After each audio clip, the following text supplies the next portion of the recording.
Assalamualaikum warahmatullahi wabarakatuh. Halo, selamat malam semua dan selamat berjumpa kembali di kelas Psikologi Perkembangan Peserta Didik masih dengan saya, dosen kamu di seri Psikologi Perkembangan Peserta Didik semester ini, dan ini adalah video pertama. Saya akan buka seri kita dalam mata kuliah ini dengan judul pertama dalam silabus kita, yaitu makna dan definisi psikologi perkembangan peserta didik secara umum. Namun tentu saja sebelum saya menjelaskan definisi psikologi perkembangan peserta didik, ada baiknya kita memahami dulu apa yang disebut dengan psikologi itu sendiri. Secara umum, psikologi adalah ilmu tentang jiwa manusia. Dan kenapa ilmu tentang jiwa manusia? Karena yang dibahas adalah tingkah lakunya, proses berpikirnya, dan fenomena-fenomena mental yang kita alami dalam berinteraksi sebagai makhluk sosial di muka bumi ini. Nah, psikologi sebagai sebuah disiplin ilmu yang dianggap sebagai sains, ya, ilmu pengetahuan yang ilmiah begitu kira-kira, maka psikologi dianggap sebagai salah satu disiplin ilmu yang yang banyak sekali menyentuh lini kehidupan kita, sehingga tidak mengherankan ketika ada ahli yang mengatakan bahwa psikologi ini bisa dipakai oleh siapapun dalam perannya sebagai apapun. Artinya, mau kita berperan sebagai guru, maka kita juga butuh psikologi. Mau kita berperan sebagai politisi, kita juga butuh psikologi. Mau berperan sebagai apalah ya kira-kira yang lainnya, sebagai pedagang, kita juga butuh psikologi dalam memahami interaksi-interaksi yang melibatkan tingkah laku manusia, begitu kira-kira. Maka memang sejalan dengan itu tak mengherankan juga ketika ada yang bilang bahwa psikologi ini adalah kartu joker. Kartu joker artinya bisa masuk ke disiplin ilmu manapun.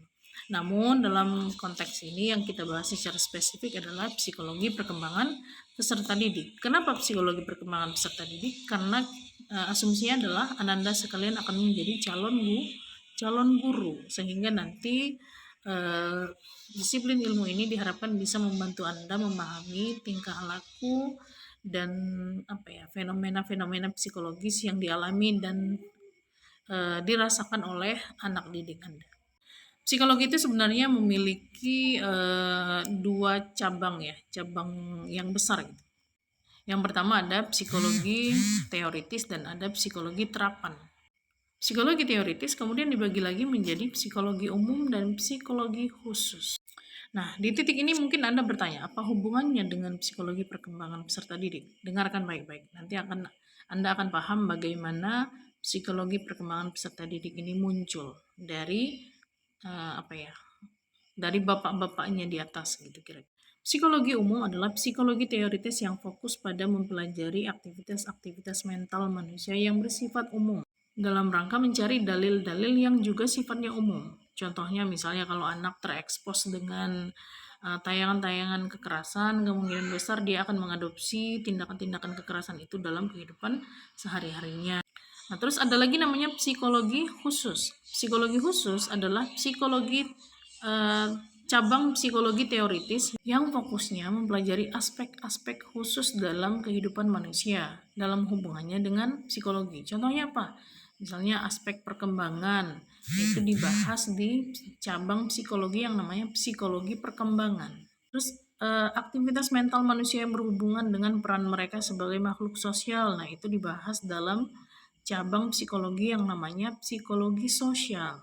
Atau misalnya aktivitas-aktivitas mental mereka-mereka yang berkebutuhan khusus, nah itu dibahas dalam cabang psikologi yang namanya psikologi abnormal. Atau yang terakhir deh, perbedaan antara individu misalnya, itu dibahas di cabang psikologi yang mana? Nama cabang psikologinya adalah psikologi diferensial, yang fokusnya adalah membahas perbedaan-perbedaan antar individu dalam konteks psikologi. Kalau begitu, psikologi perkembangan peserta didik ini muncul dari cabang psikologi perkembangan. Benar sekali. Jadi ini adalah cabang psikologi yang masih berada di bawah cabang psikologi perkembangan tadi. Tapi kan dia makin ke bawah, dia makin spesifik. Jadi untuk mata kuliah kita misalnya dia namanya sudah psikologi perkembangan peserta didik. Berarti dia fokusnya hanya peserta didik saja. Nah, Di di universitas lain dan di jurusan lain barangkali ada yang mempelajari psikologi perkembangan hewan misalnya. Jadi dia fokusnya hewan, nggak lagi peserta didik. Jadi psikologi itu yang paling puncak adalah namanya psikologi ya. Kemudian makin ke bawah, pecah lagi, kemudian sampailah ke paling bawah, level paling bawah. Nah ini termasuk level paling bawah karena dia sudah makin spesifik. Psikologi perkembangan peserta didik. Nah, kalau begitu apakah psikologi perkembangan peserta didik ini bisa dianggap sebagai disiplin ilmu yang berdiri sendiri? Oh ya, jelas. Jawabannya benar sekali. Ini adalah disiplin ilmu yang berdiri sendiri. Namun, berdiri sendiri itu bukan berarti tidak ada kaitannya dengan disiplin ilmu lain. Ya, tetap ada kaitannya. Dan apalagi tadi mengacu kepada pernyataan di awal yang saya sampaikan bahwa ada ahli yang mengatakan bahwa psikologi ini adalah salah satu disiplin ilmu yang paling banyak hubungannya dengan disiplin ilmu lain. Jadi untuk psikologi tidak mungkin sebuah disiplin pecahan ilmu psikologi itu berdiri sendiri completely terpisah dari cabang-cabang lainnya. Pasti akan ada hubungannya. Sama halnya dengan psikologi perkembangan peserta didik yang sedang kita pelajari saat ini. Dia akan berhubungan dengan psikologi pendidikan, dia akan berhubungan dengan psikologi sosial, dia akan berhubungan dengan psikologi abnormal, dia akan berhubungan dengan cabang-cabang psikologi lainnya. Tapi dia tetap bisa dianggap sebagai cabang psikologi yang berdiri sendiri. Nah, kalau begitu, psikologi perkembangan peserta didik itu definisinya apa? Psikologi perkembangan peserta didik adalah salah satu cabang ilmu psikologi perkembangan yang secara khusus mempelajari aspek-aspek perkembangan peserta didik yang masih dalam usia sekolah. Dalam usia sekolah di sini tuh dihitung dari dari TK sampai sekolah menengah atas. Kalau universitas kan kita bilangnya bukan peserta didik lagi ya, tapi mahasiswa. Namun nanti akan ada beberapa artikel yang kita pakai di kelas ini yang akan membahas perkembangan peserta didik yang dewasa, termasuk mahasiswa.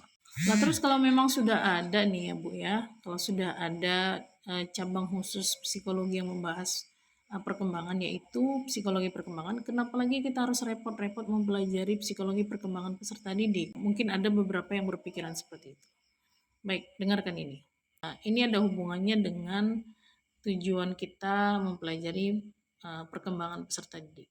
Tujuannya apa dulu nih? Yang pertama, tujuannya adalah menganalisis, mengukur, dan menjelaskan perubahan dalam tingkah laku serta kemampuan peserta didik yang masih dalam tahap perkembangan dan yang mempunyai ciri-ciri universal. Memiliki ciri-ciri universal itu dalam hal ini artinya adalah dialami oleh individu lain begitu kira. Terlepas dari perbedaan lingkungan sosial budayanya. Tujuan kedua kita adalah mempelajari karakteristik umum perkembangan seorang individu baik secara fisik, kognitif maupun secara psikososial. Yang ketiga, tujuan kita adalah mempelajari perbedaan-perbedaan yang sifatnya individu ya dalam tahapan perkembangan yang dialami oleh anak peserta didik kita. Selanjutnya, mempelajari tingkah laku anak pada lingkungan tertentu yang mungkin ketika itu dilakukan oleh anak dari lingkungan yang berbeda itu akan menimbulkan reaksi yang berbeda pula. Yang terakhir, mempelajari penyimpangan tingkah laku yang dialami oleh anak-anak pada tahapan perkembangan tertentu. Ini termasuk kenakalan-kenakalan dan perbedaan dalam fungsi intelektual yang dialami oleh peserta didik. Baik, kita lanjut dengan manfaat mempelajari psikologi perkembangan peserta didik sekarang ya. Berbicara tentang manfaat, sebenarnya apapun disiplin ilmunya itu pasti akan bermanfaat, ya kan? Karena alasan pertama kenapa sebuah disiplin ilmu itu lahir adalah karena kita butuh manfaatnya gitu, karena ada tujuannya. Nah, sama halnya dengan psikologi perkembangan peserta didik. Namun khusus untuk khusus untuk disiplin ilmu ini, maka yang harus dipahami adalah orang yang mempelajari ini tentu adalah orang yang ada hubungannya dengan peserta didik. Nah, karena ini adalah fakultas keguruan, maka asumsi dasarnya adalah kalian ini adalah teachers in training gitu. Guru yang sedang dalam training, sehingga perlu bekal mata kuliah ini untuk nanti jadi modal bagi kalian memahami peserta didik kalian di kelas. Nah, untuk kalian ini sekarang, bukan untuk yang lain ya, bukan untuk dokter hewan, bukan untuk mahasiswa, bukan untuk apa, untuk calon guru. Manfaat psikologi perkembangan ini ada cukup banyak sebenarnya, tapi saya akan meng-highlight beberapa yang penting-penting saja. Yang pertama, pengetahuan tentang perkembangan peserta didik ini akan jadi bekal bagi calon-calon guru seperti kalian untuk memahami secara realistis perkembangan peserta didik kalian nantinya. Artinya apa? Dengan memahami secara realistis, maka harapannya adalah kalian tidak memberikan beban yang tak pada fasenya, yang bukan pada tempatnya kepada anak didik, hanya karena kalian salah paham mengenai tahapan atau tugas perkembangan yang harus mereka selesaikan di tahun ketika mereka belajar sama kalian misalnya. Ini terutama penting menurut saya karena membebani anak dengan tugas perkembangan yang tidak pada fasenya ya, atau tidak pada waktunya, itu bisa membuat anak merasa insecure dengan kemampuannya, sehingga dia akan menarik diri dari proses pembelajaran itu sendiri. Dan tak perlu mungkin saya ceritakan bagaimana efek jangka panjangnya kalau itu berlangsung bertahun-tahun. Harusnya sih efeknya cukup jelas ya, sama seperti jelasnya efek negatif yang akan muncul ketika bayi yang baru lahir itu kita suruh berlari. Itu sama absurdnya itu dengan memberikan tugas perkembangan yang tidak pada fasenya kepada peserta didik. Yang kedua, pengetahuan tentang perkembangan peserta didik ini juga akan membekali kita dengan kemampuan untuk merespon secara tepat perilaku-perilaku tertentu yang dilakukan oleh peserta didik kita. Misalnya kalau anak kelas 1 belum bisa baca, itu normal. Sehingga ketika dia misalnya terbata-bata membaca sesuatu, ya dengan mengetahui ini harusnya gurunya tidak perlu menghukum. Ya kan, karena memang dia masih dalam tahapan belajar membaca, belajar mengenali huruf dan menyatukan pelafalannya dengan sehingga berhasil membentuk sebuah kata, begitu kira-kira ya. Namun kalau misalnya gurunya ini sedikit-sedikit menghukum tanpa memperhatikan prinsip-prinsip perkembangan, nah ini kemungkinan besar gurunya ini sudah bisa dipastikan dia mungkin akan memberikan respon yang tidak tepat. Jadi menghukum itu untuk tugas perkembangan yang masih dalam proses penyelesaian, itu adalah bukti bahwa orang yang memberikan hukuman itu tidak paham tugas perkembangan anak tersebut, sehingga responnya tidak tepat. Yang ketiga, berbekal pengetahuan dalam psikologi perkembangan peserta didik, seorang guru bisa mendesain pembelajarannya lebih berbasis perkembangan. Berbasis perkembangan itu artinya dia tahu kapan harus khawatir sama perkembangan siswanya dan kapan harus biasa saja reaksinya terhadap misalnya ketertinggalan materi yang dialami oleh anak didiknya. Ya. Selanjutnya, kalau kita punya bekal ilmu psikologi perkembangan peserta didik, sebagai guru kita juga bisa mengantisipasi kira-kira tugas perkembangan apa yang harus diselesaikan oleh anak didik kita di bulan di semester depan, di tahun depan dan lain sebagainya. Dan itu kan bisa membuat ikatan emosional yang lebih dekat antara guru dan siswa. Dan itu pentingnya. Bondingnya, kalau kita punya bonding yang baik dengan seseorang, biasanya kita akan lebih menganggap atau menerima perkataannya lebih serius lagi. Selanjutnya, pengetahuan tentang psikologi perkembangan peserta didik juga bisa membantu guru untuk menyiapkan program lanjutan yang bisa menopang atau menunjang penyelesaian tugas perkembangan yang sudah selesai. Ya, jadi misalnya ketika seorang bayi ketika seorang anak sudah bisa berjalan, maka tugas perkembangan selanjutnya mungkin adalah berlari, ya kan? Nah, seorang guru bisa menyiapkan latihan-latihan yang cocok untuk menunjang kemampuan berlari ini. Tapi itu berbekal psikologi perkembangan peserta didik.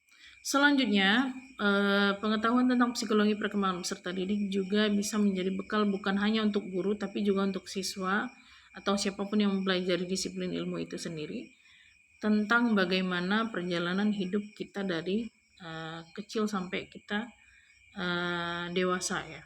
Kita bisa menganalisis tugas perkembangan apa saja yang sudah kita selesaikan tepat waktu,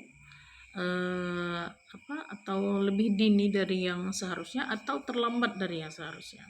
Dan itu kan bisa memberikan kita antisipasi ya, terutama sebagai orang tua, untuk tidak meneruskan keterlambatan ini ke anak kita atau anak didik kita, atau misalnya bagian-bagian tugas perkembangan yang kita bisa selesaikan dengan cepat itu mungkin kita bisa analisis ini cepatnya karena apa nih, apakah karena dipaksa, apakah karena memang kamunya punya kemampuan intelektual yang lebih dari cukup untuk mencerna tugas tersebut sehingga kamu bisa menyelesaikannya lebih cepat dari yang biasanya orang lakukan atau apa gitu ya.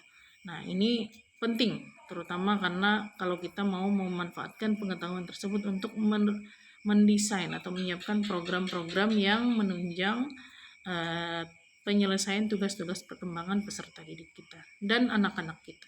Jadi intinya mempelajari psikologi perkembangan peserta didik ini memberikan sejuta manfaat, bukan hanya untuk kita sebagai mahasiswa dan sebagai calon pendidik di masa depan, namun juga sebagai individu.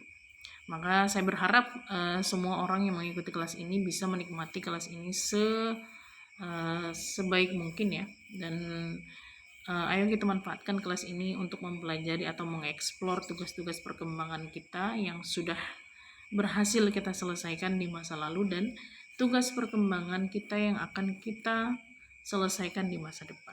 Saja dari saya, terima kasih atas perhatiannya. Sampai jumpa lagi di video selanjutnya. Tetap semangat dan assalamualaikum warahmatullahi wabarakatuh.